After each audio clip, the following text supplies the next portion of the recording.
मित्रों, भगवान श्री कृष्ण कहते हैं कि अपने मन को सदैव वश में रखना चाहिए। कभी भी अहंकार नहीं करना चाहिए। अगर कोई आपको कटु वचन कहता है तो भी उसे कुछ नहीं कहना चाहिए। अतिथि और लाचार को सदैव आश्रय दें। दूसरों की न निंदा करें और न सुने। मार खाने पर भी अपने आप को शांत रखें। शास्त्रों को सदैव नियम पूर्वक सुने। दिन के समय न सोना, क्रोध न करना, स्वन्य आदर की इच्छा न करके भी दूसरों का सम्मान करना, भोजन स्वाद के लिए नहीं बल्कि स्वास्थ्य के लिए करना, यह सभी चीज मनुष्य को महान बनाती है। सत्य ही सनातन धर्म है। यह सभी धर्मों से उत्तम है। सत्य से ही तप और योग उत्पन्न होते हैं। सत्य ही ब्रह्मा है। सब कुछ सत्य के अंतर्गत आता है। सत्य से ही मनुष्य स्वर्ग जाता है। झूठ हमें अंधकार की तरफ ले जाता है। यहां पर प्रकाश का अर्थ स्वर्ग तो नरक को अंधकार कहा गया है। सभी प्राणियों को एक समान समझना, ईर्ष्या द्वेष से दूर रहना, शील और लज्जा के गुणों को अपनाना, दुष्कर्मों से दूर रहना, किसी को कष्ट न पहुंचाना, इंद्रियों को वश में रखना, मन की पवित्रता को बनाए रखना, सत्य बोलना, क्षमा करना, साहस और विद्या आदि, ये 13 सत्य धर्म के लक्षण हैं। वेद भी सत्य का ही उपदेश देते हैं। सत्य बोलना सहस्त्रों अश्वमेध यज्ञों के फल के बराबर होता है। कभी भी कटु वचन न बोले। सदैव ऐसे वचन बोलो जो दूसरे को अच्छे लगे। बुरा बोलना, निंदा करना, भला बुरा कहना, यह सब त्याग देना चाहिए।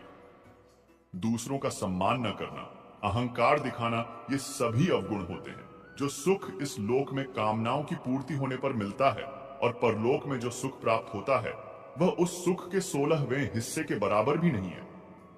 जो सुख हमें कामनाओं से मुक्त होने पर प्राप्त होता है। अपने आप को वश में करने के लिए व्यक्ति को पहले लोभ और मोह से दूर होना चाहिए। मोह का फल मृत्यु और सत्य का फल अमृतत्व प्राप्त होता है।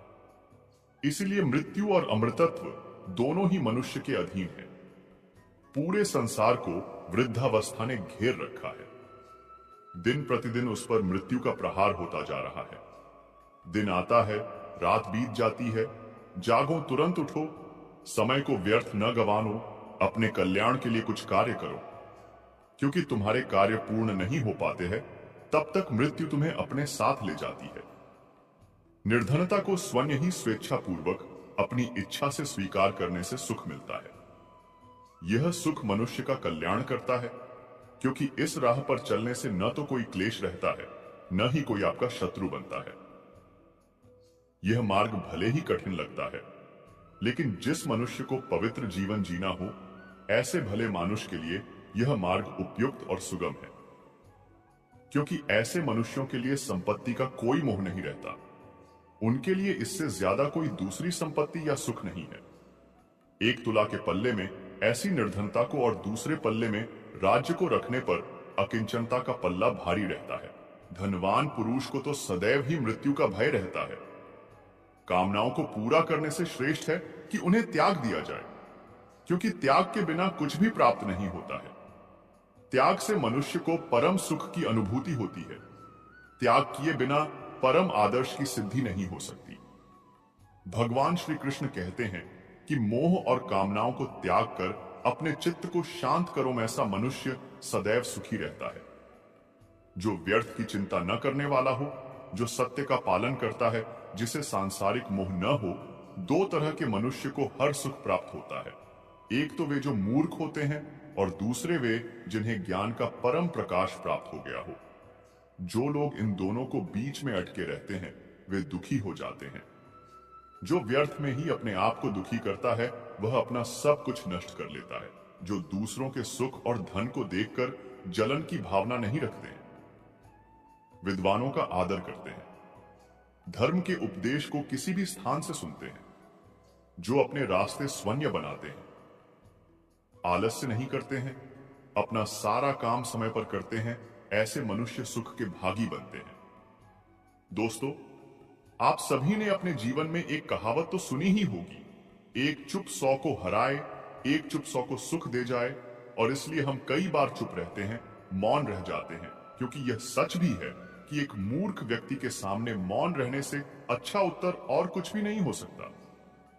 परंतु जीवन में सदैव चुप रहना उचित नहीं होता है। गीता में कहा गया है, जहां पाप का बल ज्यादा हो रहा हो, जहां छल कपट हो रहा हो, वहां पर मौन रहने से अधिक गंभीर अपराध और कुछ नहीं हो सकता। कभी कभी हम सबके जीवन में एक समस्या अवश्य आती है कि हम किसी ताकतवर के समक्ष मौन हो जाते हैं। ऐसा क्यों? उसकी ताकत से बचने के लिए हम मौन रह जाते हैं। मानते हैं कि ऐसा करने से हम एक विवाद से बच जाते हैं, हो सकता है कि एक संघर्ष से भी बच जाते हैं। परंतु ऐसा बचाव देर सवेर एक मोटे संघर्ष को जन्म दे देता है। हमारा मौन रहना अनजाने में उस व्यक्ति का समर्थन बन जाता है और वह अपने आप को और अधिक शक्तिशाली अनुभव करने लगता है। यहीं से हमारा दमन प्रारंभ हो जाता है। एक के बाद एक हम अन्याय में अनचाहे रूप से सम्मिलित होते चले जाते हैं, जो आगे चलकर मोटे टकराव का कारण बनता है। तो फिर इसका उपाय क्या है? यह समझने के लिए यह जानना आवश्यक है कि ऐसी कौन सी बात है जो विरोध करने से रोकती है। यह सामने वाले की शक्ति तो नहीं हो सकती, यह तो हमारा खुद का डर होता है जो हमें मौन रहने को विवश करता है।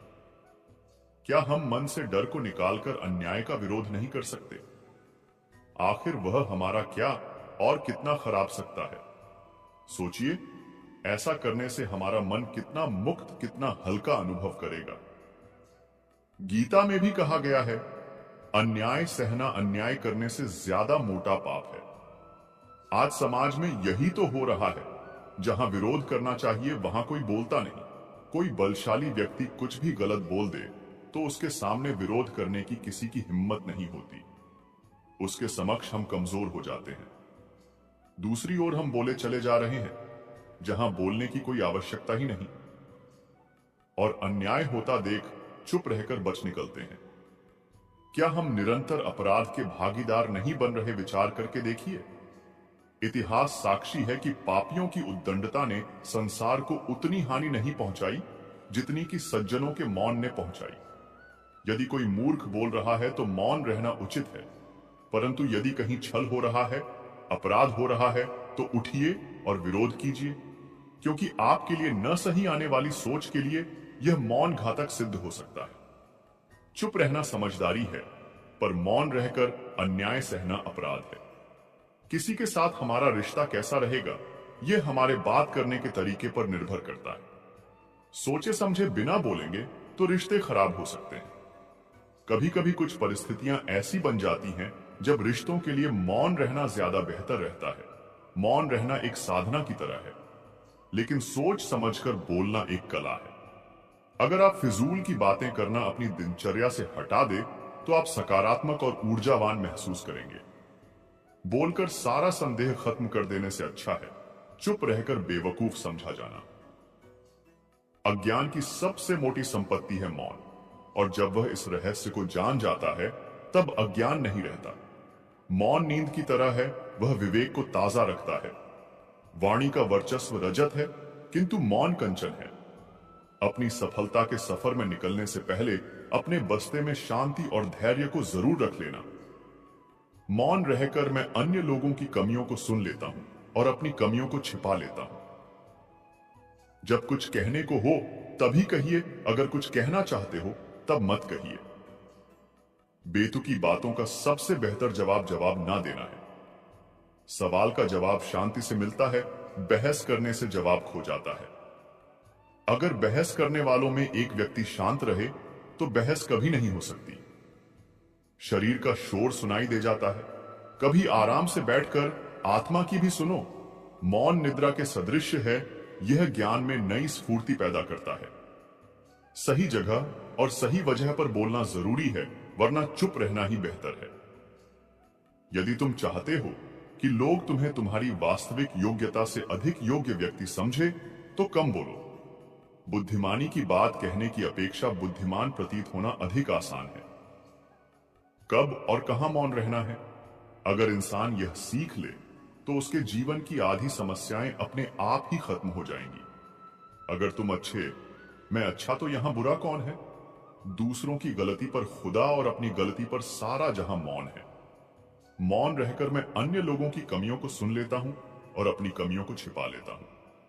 मौन रहना कोई आसान कार्य नहीं है, इसके लिए भी साहस और धैर्य की आवश्यकता होती है। मौन क्रोध का दमन करने में व्यक्ति की जितनी सहायता करता है, उतना अन्य कोई नहीं सहायता करता है। मुझे कभी इसका खेद नहीं हुआ कि मैं मौन क्यों रहा, परंतु इसका खेद अनेक बार हुआ कि मैं बोल क्यों गया। मैंने लंबे समय से माना है कि चुप्पी नुकसान का उपाय है। मौन खाली नहीं है, यह उत्तरों से भरा है। जब आप अकेले होते हैं तो आप नाराज नहीं हो सकते। अनुभव हमें सिखाता है कि मौन लोगों को सबसे ज्यादा डर है। सत्य दुख देता है, लेकिन मौन मार देता है। लोग अपनी आत्मा का सामना करने से बचने के लिए कुछ भी करेंगे। मौन रहकर आप कई समस्याओं से दूर रह सकते हैं। विधाता ने मौन को अज्ञानता का आवरण बनाया है। यह ज्ञानियों की सभा में अज्ञानियों का आभूषण है। मौन में शब्दों की अपेक्षा अधिक शक्ति होती है। अगर आप दूसरों के विचारों पर नियंत्रण पाना चाहते हैं तो सर्वप्रथम अपने विचारों पर नियंत्रण करिए। अपने विचारों पर नियंत्रण करने का सबसे आसान तरीका है कम बोलना या मौन रहना। इस दुनिया में वह इंसान सबसे ज्यादा सुखी और समृद्ध होता है जो क्रोध आने पर खुद को मौन रख सके। जिन्हें आपको गलत ही समझना है, वह लोग आपके मौन का भी गलत अर्थ निकाल ही लेंगे। विधाता की अदालत में वकालत बहुत ही न्यारी है। खामोश रहिए, कर्म कीजिए, सबका मुकदमा जारी है। यदि किसी प्रश्न का उत्तर आपको पता नहीं है तो ऐसे में मौन रहना ही बुद्धिमानी है। कभी मौन रहकर देखो, इससे भी चमत्कार होता है। सही और जरूरत भर जो बोलते हैं। जब आपको नहीं पता कि किसी विशेष अवसर पर क्या कहना है या आपको किसी विशेष घटना के बारे में केवल आधा अधूरा ज्ञान है, तो ऐसे अवसर पर भी आपको चुप रहना चाहिए। ऐसा व्यक्ति जो आधा अधूरा ज्ञान होने के बाद भी उस विषय पर बात करता है, वह अक्सर उपहास का पात्र बन जाता है। ऐसे व्यक्ति को कोई भी गंभीरता से नहीं लेता है। केवल वही व्यक्ति अपनी बात प्रभावी ढंग से रख सकता है जिसे उस विशेष घटना या विषय का गहरा ज्ञान हो। इसीलिए यहां वहां से प्राप्त आधी अधूरी जानकारी के आधार पर कभी भी लोगों को समझाने की कोशिश नहीं करनी चाहिए। जब कोई व्यक्ति आपके सामने किसी तीसरे व्यक्ति की बुराई कर रहा हो, तो ऐसी स्थिति में आपको चुप रहना चाहिए। आपको कभी भी ऐसी नकारात्मक बातचीत का हिस्सा नहीं बनना चाहिए, क्योंकि आज वह व्यक्ति जो कर रहा है आपके सामने किसी तीसरे व्यक्ति की बुराई, कल किसी और के सामने आपकी भी बुराई करेगा। और इस बात की अधिक संभावना है कि आज आपने जिस तीसरे व्यक्ति की बुराई की है, उसे भी इस बात का पता चल जाते तो आप पर ही मुसीबत आ सकती है। इसलिए जब भी कोई किसी दूसरे व्यक्ति की बुराई करे या उसके गलत समय का मजाक बनाए, तो आपको बस उसकी बात सुननी है, अपनी राय नहीं देनी है। अगर आप ऐसा करें तो भविष्य में आपके लिए समस्याएं हो सकती हैं। जब कोई आप पर क्रोध और घृणा से चिल्लाता है, आपका अपमान करने की कोशिश करता है, तो ऐसी स्थिति में आप दूसरे व्यक्ति की क्रोध और घृणा को चुप रहकर कम कर सकते हैं। चुप रहकर भी आप स्थिति को खराब होने से रोक सकते हैं। जब आप ऐसा नहीं करते हैं और दूसरे व्यक्ति के क्रोध का उत्तर क्रोध से दे देते हैं, तो परिणाम काफी भयंकर होता है। यदि आप उस समय चुप रहते हैं, तो यह बात उस क्रोधी व्यक्ति के दिल में महसूस होती है।